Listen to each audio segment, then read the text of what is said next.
పెళ్లి కొడుకు నువ్వేనా? మీకు పంపించిన ఫోటోలో ఉన్నది నేనే కదా, హా. అయితే నేనే పెళ్లి కొడుకు.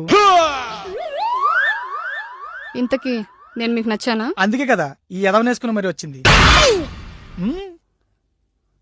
మీరు నాకు నచ్చారో లేదో చెప్పే ముందు నాకు కొన్ని కండిషన్స్ ఉన్నాయి. అవి మీకు ఓకే అయితే తర్వాత స్టెప్కి వెళ్దాం. ఓకే, ఏంటా కండిషన్స్?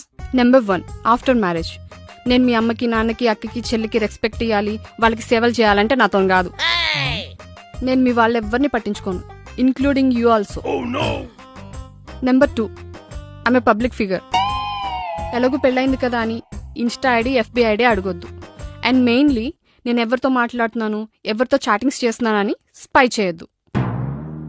నెంబర్ 3, నేను ఇంటికి ఎప్పుడైనా వస్తాను, ఎప్పుడైనా వెళ్తాను, ఎందుకు ఏమిటి అని నువ్వు నన్ను అడగొద్దు. అండ్ నా ఫ్రెండ్స్ ఎప్పుడైనా ఇంటికి రావచ్చు, పోవచ్చు, అందులో బాయ్స్ ఉండొచ్చు, గర్ల్స్ ఉండొచ్చు, కానీ నువ్వు క్వశ్చన్ చేయొద్దు.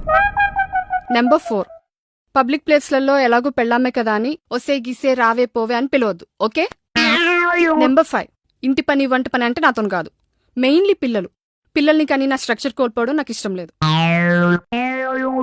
నెంబర్ 6, ఇదే last and final and main, నీకేమైనా నేనే అడవను, నాకేమైనా నువ్వే అడవద్దు. అండ్ గట్టిగా చెప్పాలంటే నువ్వు చచ్చిపోయినా నేను తెల్ల చీర కట్టుకుని ఏడవను, మల్లెపూలు పెట్టుకుని నచ్చినోడితో వెళ్ళిపోతా. ఎందుకలా మొహాలు చూసుకుంటున్నారు? నేను చెప్పిన దాంట్లో ఏమైనా తప్పుందా? హా. నేను చెప్పిన కండిషన్స్ నీకు ఓకే అయితే నెక్స్ట్ స్టెప్కి వెళ్దాం. ఆహా, కంగారు పడుకు, 5 minutes టైం తీసుకో. అంతవరకు bearer 4 thumbs up. Excuse me, మీరు చెప్పిన కండిషన్స్ మావన్ కంటే నాకే బాగా సెట్ అవుతాయి. పచ్చిగా చెప్పాలంటే మీకంటే బెటర్ కండిషన్స్ నా దగ్గర ఉన్నాయి. నాకు మీలాగే పెళ్ళైన తర్వాత అత్తకి, మామకి, బొమ్మాడికి, వదినకి రెస్పెక్ట్ చేయడం చేత కాదు. ఓ పని చేద్దాం, నా పేరెంట్స్ కి నువ్వు రెస్పెక్ట్ చేయకు, నీ పేరెంట్స్ కి నేను రెస్పెక్ట్ ఇయ్య. నీ బతుకు నీది, నా బతుకు నాది. Number 2, I'm also a public figure. నా ఇన్స్టా ఐడి, నా ఎఫ్బి ఐడి నువ్వు అడగొద్దు. నేను చాటింగ్ చేసుకుంటాను, నేను డేటింగ్ లకు వెళ్తుంటాను. సో నీకు నచ్చిన వాళ్ళతో నువ్వు చాటింగ్ చేసుకో, నాకు నచ్చిన అమ్మాయిలతో నేను డేటింగ్ చేసుకుంటాను. నెంబర్ 3, పెళ్ళైన తర్వాత ఇద్దరం కలిసి ఉందాం అనుకున్నాం అనుకో, నువ్వు ఒక 10 లక్షలదే, నేను ఒక 10 లక్షలు తెస్తా, ఇద్దరం కలిసి కొత్త ఇల్లు కొనుక్కొని ఉందాం. పోనీ రెంట్కు ఉందాం అనుకున్నాం అనుకో, నువ్వు ఒక 5,000దే, నేను ఒక 5,000 తెస్తా, రెంట్ షేర్ చేసుకొని ఉందాం. ఇంకా గర్ల్ ఫ్రెండ్స్, బాయ్ ఫ్రెండ్స్ అంటావా? నాకు గర్ల్ ఫ్రెండ్స్ ఉన్నారు, నువ్వు నీ బాయ్ ఫ్రెండ్స్ తో తిరుగు, నేను నా గర్ల్ ఫ్రెండ్స్ తో తిరుగుతా. పేరెంట్స్ ముందు మాత్రం పెళ్ళ మొగుల్లా ఉందాం.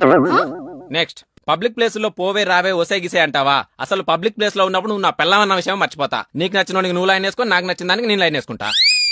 ఏమంటావు? ఇక ఇంటి పని వంట పని అంటావా? పని మనిషిని పెట్టుకుంటే అయిపోయేది, దాని గురించి నేను పెద్దగా పట్టించుకోను.